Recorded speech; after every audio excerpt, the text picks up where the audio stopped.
নমস্কার বন্ধুরা, পোস্ত টু পাস্তার আরও একটি রেসিপি ভিডিওতে আপনাদের সবাইকে স্বাগত। আজ আমি বাড়িতে ভেজ বার্গার কি করে একদম রেস্টুরেন্টের মতো বানাবো সেটা দেখাচ্ছি।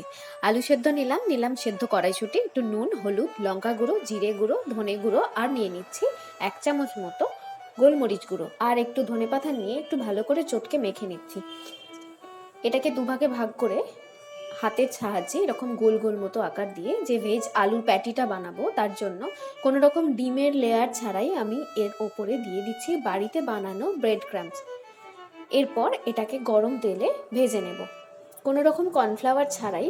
দেখুন একদম নর্মাল ভাবে ভাজলেও ঠিক দোকানের মতোই প্যাটি তৈরি হয়। এবার আমি সসটা বানিয়ে নিচ্ছি, মেয়োনিজ, টমেটো সস আর পিৎজা সস দিয়ে আমি এর সসটা বানিয়ে নিলাম। এবার বার্গারের বানটাকে মাঝখান থেকে ভাগ করে আমি একটু সেঁকে নিচ্ছি তাওয়াতে, সামান্য বাটার দিয়ে সেঁকলাম। এরপর যে বার্গার সসটা বানিয়েছি সেটা এর ওপর অ্যাপ্লাই করে দিয়ে দিচ্ছি একটা লেটুস পাতা। এরপর দেবো যে আলুর টিক্কিটা ভাজলাম সেটা, তার উপর দিয়ে আরও একবার দিয়ে দিচ্ছি সস, ভালো করে স্প্রেড করে নিচ্ছি। একটা চিজ দিলাম 2টো পেঁয়াজ, টমেটো আর শসা।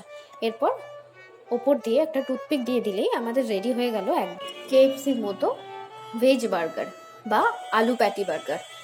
এটা বাড়িতে এইভাবে বানিয়ে নিই খুব সহজেই। আর রেসিপিটা ভালো লাগলে জানাতে ভুলবেন না, পাশে থাকুন সাবস্ক্রাইব করে। ওকে, বাই।